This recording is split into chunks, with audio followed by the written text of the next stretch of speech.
नमस्कार दोस्तों, आप सभी का मेरे चैनल पर एक बार फिर से स्वागत है।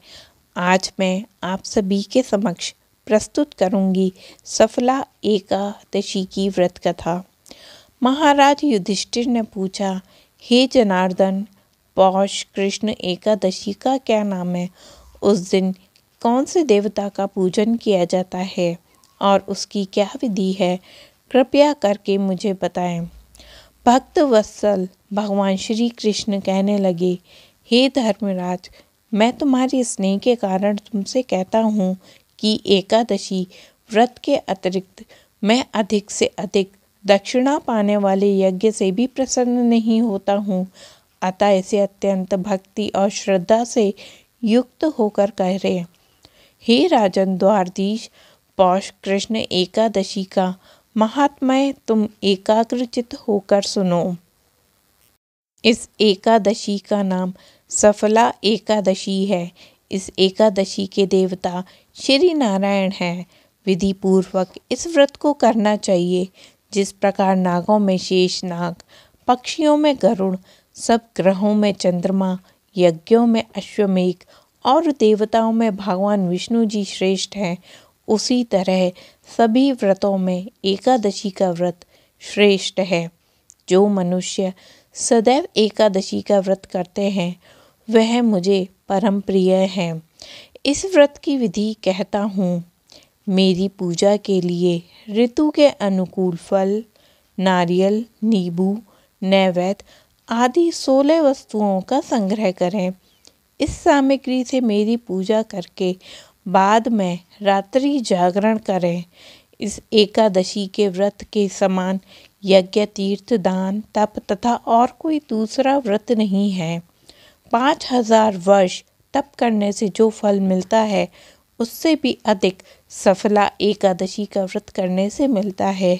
हे राजन, अब आप इस एकादशी की व्रत कथा सुनिए। कथा प्रारंभ होती है।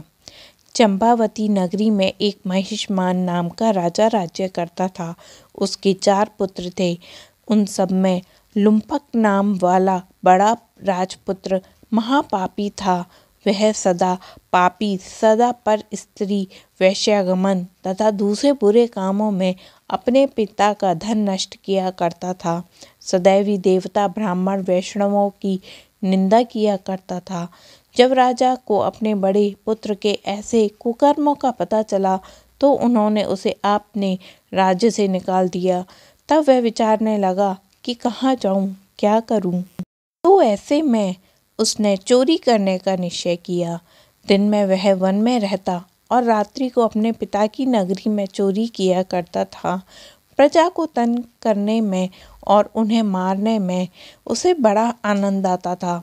वह कुछ समय पश्चात सारी नगरी भयभीत हो गई। वह वन में रहकर पशु आदि को मारकर खाने लगा।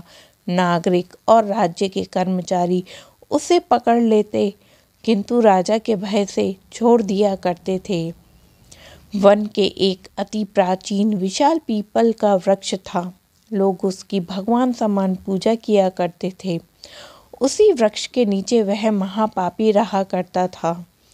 इस वन को लोग देवताओं की क्रीड़ा स्थली मानते थे। कुछ समय पश्चात पौष कृष्ण की दशमी के दिन वह वस्त्रहीन होने के कारण तथा शीत के चलते सारी रात्रि सो नहीं पाया और उसके हाथ पैर अकड़ गए। सूर्य होते होते वह मूर्छित हो गया।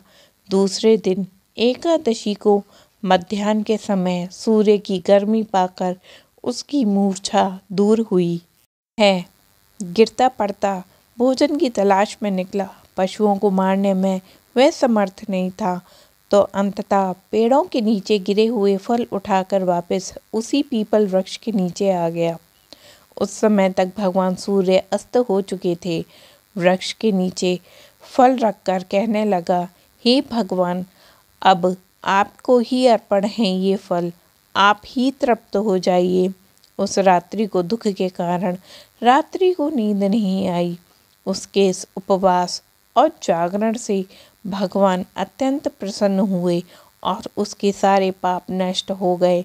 दूसरे दिन एक अति सुंदर घोड़ा और सुंदर वस्तुओं से सजा हुआ आकर खड़ा हो गया। उसी समय आकाशवाणी हुई कि हे राजपुत्र, श्री नारायण की कृपा से तेरे पाप नष्ट हो गए हैं। अब तू अपने पिता के पास जाकर राज्य प्राप्त कर। ऐसी वाणी सुनकर अत्यंत प्रसन्न हुआ और दिव्य वस्त्र धारण करके भगवान आपकी जय हो कहकर अपने पिता के पास गया। उसके पिता ने प्रसन्न होकर उसे समस्त राज्य का भार सौंप दिया और वन का रास्ता लिया और अब लुम्पक शास्त्रानुसार राज्य करने लगा। उसकी स्त्री, पुत्र आदि सारा कुटुंब भगवान नारायण का परम भक्त हो गया था। वृद्ध होने पर भी वह अपने पुत्र को राज्य का भार सौंपकर वन में तपस्या करने के लिए चला गया और अंत समय में बैकुंठ को प्राप्त हुआ। अतः जो मनुष्य इस परम पवित्र सफला एकादशी का व्रत करता है उसे अंत में मुक्ति मिलती है। और इस सफला एकादशी के महात्म्य को पढ़ने अथवा सुनने से मनुष्य को अश्वमेध यज्ञ का फल मिलता है। और इस तरह से ये व्रत कथा यहाँ समाप्त होती है। आप सभी का दिन मंगलमय और शुभ हो। भगवान हरि की कृपा आप पर बनी रहे।